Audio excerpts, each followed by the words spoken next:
of life, a way of life, a way of life. Islam is a way of life, a complete way. Do you know what Islam says? It says that life's the greatest. Greetings and peace. This is Dr. Lawrence Brown once again with this episode. Last time we were discussing the character of Muhammad sallallahu alaihi wasallam, and we concluded that we would follow with this episode, which is dedicating to discussing the evidences for Muhammad sallallahu alaihi wasallam having been the true prophet that he claimed to be. Now, when we are talking about the miracles that surround a prophet, miracles be divided into two types. Those miracles that occur around the prophet, peace be upon him, as evidence of his prophethood, and those miracles which are channeled through his person. In other words, miracles performed by the will of Allah through that person. And these are the first two evidences of the prophethood of Muhammad, peace be upon him. Other evidences include his character, his persistence and steadfastness, the lack of disqualifiers, and the prophet's maintenance of the message. And we will address all of these in this episode and the episode to follow. So to begin with, we are going to start by discussing the first category of miracles, those miracles which surround a person as evidence of their prophethood, as evidence of divine favor upon them.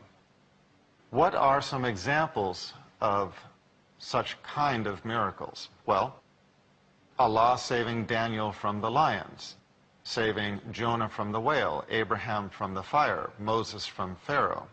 Certainly the virgin birth of Jesus Christ. Now, many Westerners, many who are not familiar with the Islamic religion, should be reminded that at the birth of Muhammad sallallahu alaihi wasallam, there was a miracle of a star as well. According to Hassan ibn Thabit, the legendary Muslim poet, he was in Medina, over 200 miles away from Mecca, when Muhammad, peace be upon him, was born. No way at that time for the message to have been transmitted from Mecca to Medina at that time. And yet, on the day that Muhammad sallallahu alaihi wasallam was born, he heard a Jew screaming at the top of his voice, quote, "O my Jewish community, tonight the star of Ahmed," meaning the foretold prophet Muhammad, in which he was born upon, has arisen. When you look at the later life of Muhammad sallallahu alaihi wasallam, we find miracles such as the fact that there were multiple attempts upon his life. Now, you have to forgive me for skipping a lot. This subject has books written upon it, and it cannot be covered in one discussion. So I am jumping from his birth to his adulthood. When Muhammad sallallahu alaihi wasallam was bearing the message of revelation, there were those who hated him and wished death upon him. In one case, an unbeliever accosted him with the sword of the prophet, which he had snatched while the prophet sallallahu alaihi wasallam was sleeping. And when he threatened him with the sword and said, "Who will save you now?" the Prophet sallallahu alaihi wasallam replied, "Allah."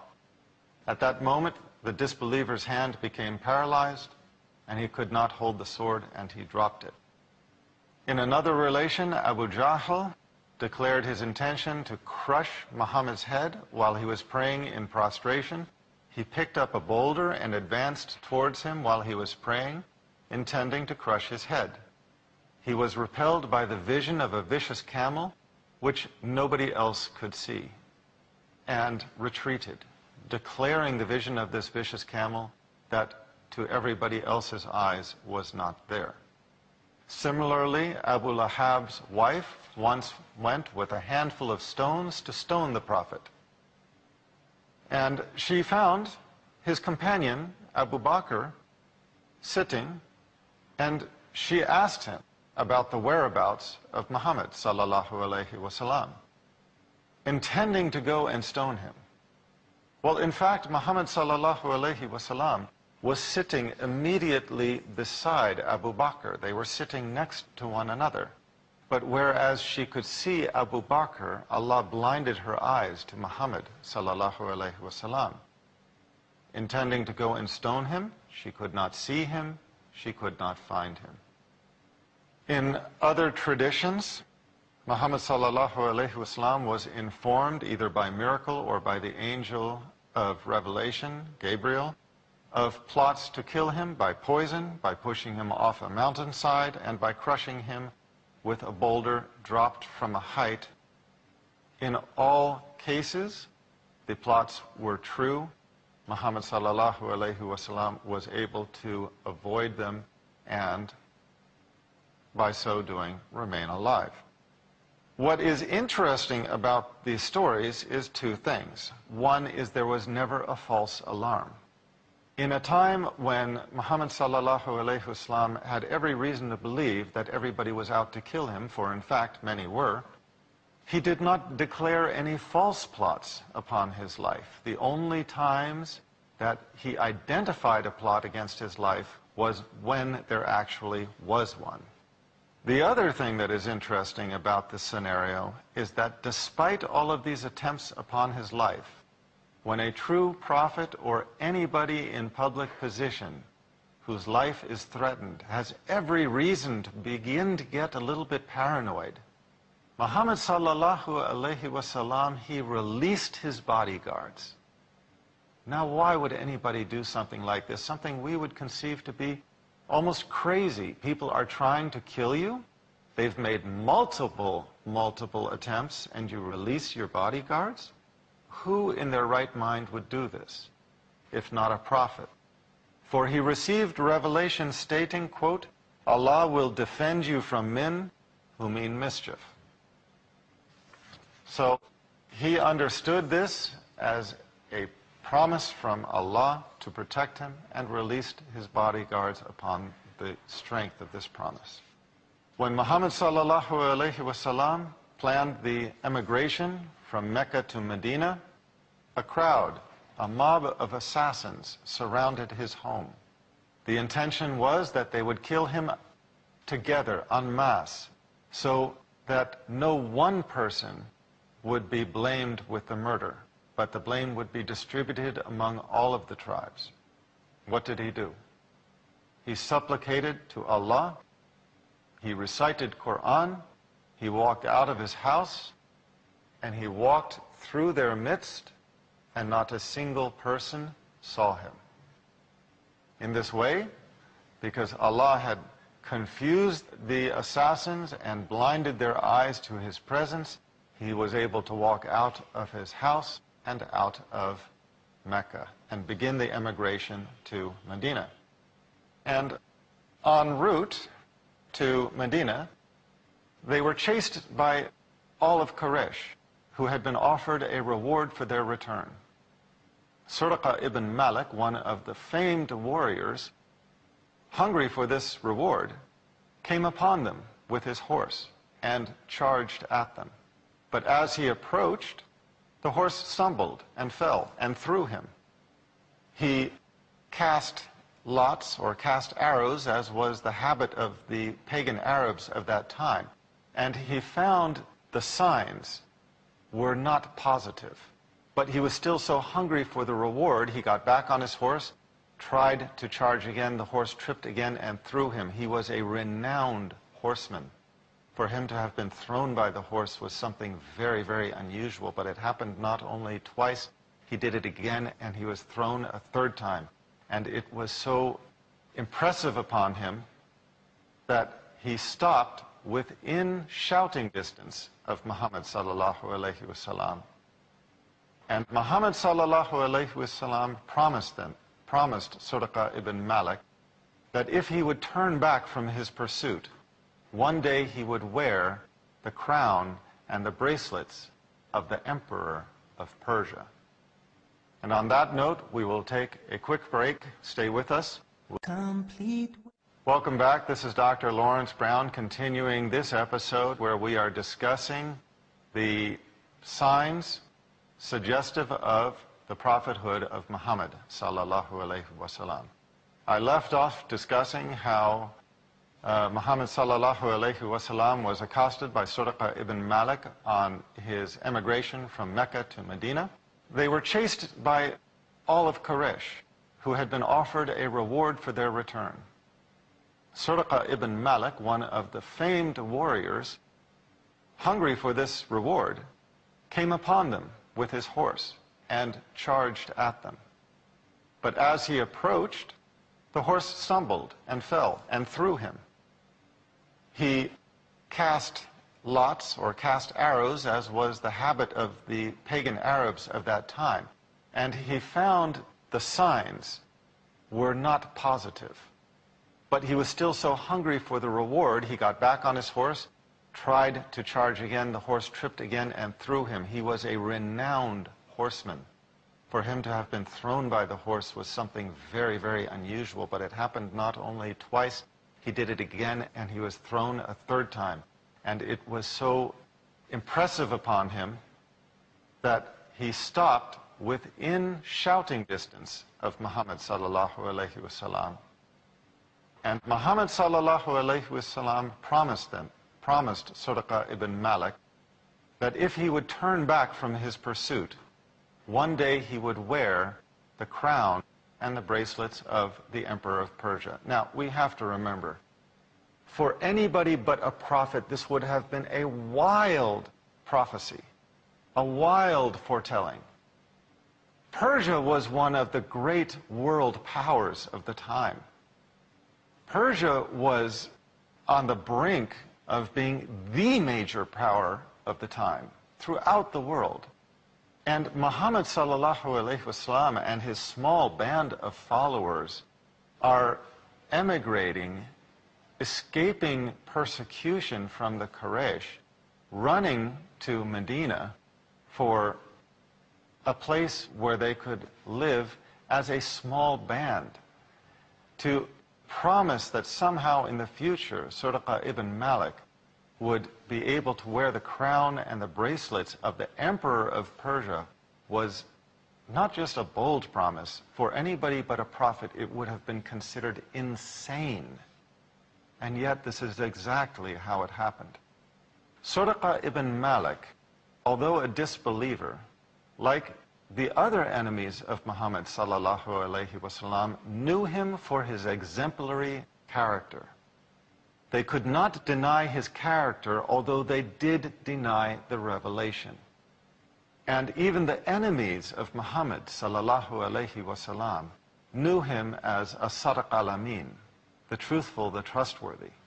And so based upon these words from Muhammad sallallahu alaihi wasallam, as crazy they might have sounded coming from anybody else, Suraqah ibn Malik turned around and went away, returned to Mecca. And sure enough, many years later, after Muhammad sallallahu alaihi wasallam had passed from his worldly existence, the Muslims did defeat the major world power of Persia, and Suraqah ibn Malik did wear the crown and the bracelets of the Chosroes, the Emperor of Persia. And so this most unlikely prophecy came true. Another powerful evidence for the prophethood of Muhammad, peace be upon him. At the Battle of Badr, the Muslims were outnumbered 4-1. The Quraysh had a cavalry. The Muslims did not. The Quraysh had mail and armor, basically, to protect their bodies. The Muslims did not. The Quraysh not only outnumbered them, but had strength in weapons and strength in their own protection in the form of this mail.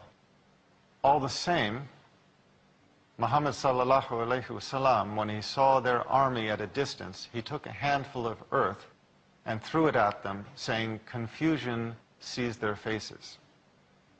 Immediately, a storm, a desert storm, stirred up, causing confusion in the ranks of the enemy. The battle ensued.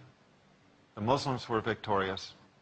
Remember, the enemy outnumbered the Muslims 4-1. At the conclusion of the battle, the dead of the enemy outnumbered the Muslims 5-1. Exactly the opposite from what you would expect. If the enemies outnumbered the Muslims, you would expect more dead among the Muslims than among the superior force. It was exactly opposite. The Muslims were victorious. The vast army of the Quraysh was put into retreat, and Allah revealed, quote, when you threw, meaning this handful of dust that the Prophet ﷺ threw, when you threw, it was not your act, but Allah's. Maysara, Muhammad's caravan companion, related that while they were on caravan, he noted that Muhammad ﷺ was shaded by clouds, which followed him. Bahira, a Nestorian monk, is recorded to have identified Muhammad ﷺ as the final foretold prophet by a birthmark on his back, which he identified as the seal of prophethood. And he made this identification when Muhammad ﷺ was a child traveling with the caravan. Perhaps the greatest miracle, or I should say one of the greatest because there were so many, that occurred during the life of Muhammad ﷺ to identify him as a prophet was Al-Isra wal-Miraj, the journey and the ascension. The story of Muhammad ﷺ having been mystically transported from Mecca to Jerusalem by a horse, a flying horse, through the air, ascending through the heavens, descending again, and traveling back to Mecca all in one night. Quite obviously, when he told of this journey, people were speculative. They had understandable consternation. However, when they asked him, since he had allegedly traveled to Jerusalem, to describe Jerusalem for their benefit, even though he had never been there, he described it to all who had been there, and they identified that, in fact, he could only be giving a description as one who had seen it with their own eyes. In addition, in transit, on the trip back at night, he had traveled in the sky, and so he had passed a caravan 2 days distant from Mecca. 2 days distant from Mecca. No way by any other means to know of this caravan at that place in time. He described the caravan to the Quraysh. He described the people. He described the animals. He described the events. So all of these are miraculous events occurring around the Prophet ﷺ as indications of his prophethood. Now let's move on to miracles that were performed by the Prophet ﷺ by the will of Allah. This is a long list. Again, books have been written about this subject alone. I will only encapsulate the issues. Muhammad ﷺ, through invoking the blessings of Allah, was known to have brought milk to the udders of dry sheep. He was known to have energized camels that were too weary to walk, and they would become the fastest among them. He was known to have fed and watered the masses with minuscule quantities. He was known to have done other miracles such as healing, such as transforming a stick of wood into a sword for a soldier who needed one, etc. Scores of hungry poor were fed from a bowl of milk judged sufficient for one. When they looked at the bowl, it looked like it was enough only for one person.